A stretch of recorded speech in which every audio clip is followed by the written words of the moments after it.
চলেন আজকে আমরা দেখি যে ডিবেল লাইব্রেরি দিয়ে কিভাবে ইনসার্ট আপডেট ডিলিট এগুলো করতে পারি। ওকে, সো ধরেন আমাদের একটা টেবিল আছে যে পারসনস নেম আর ইমেল আছে শুধু, হ্যাঁ, আর আইডিটা হচ্ছে অটো ইনক্রিমেন্ট প্রাইমারি কি।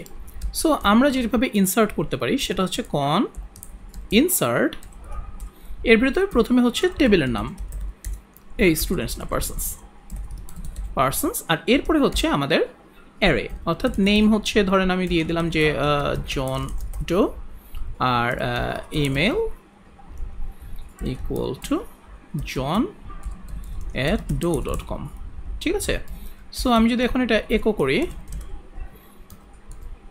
তাহলে আমরা এটা যে ঠিকমতো রান হয়েছে সেটা আমরা পাবো, অর্থাৎ এটা যে সাকসেসফুলি রান হয়েছে সেটা আমরা দেখতে পাবো। কিন্তু আমরা যদি এখন ধরেন লাস্ট ইনসার্ট আইডিটা চাই তাহলে কি করতে পারি, কারণ আমরা এখানে আগে চেঞ্জ করে নিই যে এবার জেন্ডো আর হচ্ছে jen@do.com। সো একো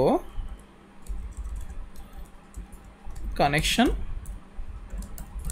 লাস্ট ইনসার্ট আইডি।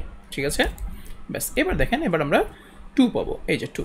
সো আমরা যদি আমাদের এখানে আসি তারপরে আপনার ব্রাউজ করি, এই যে জেন্ডো, এরপরে তাহলে ইনসার্ট হলে আরেকজন কি পাবো আমরা, জিমি রান, এই যে 3। ওকে, সো এইভাবে আমরা ইচ্ছা করলেই রেকর্ড ইনসার্ট করতে পারি।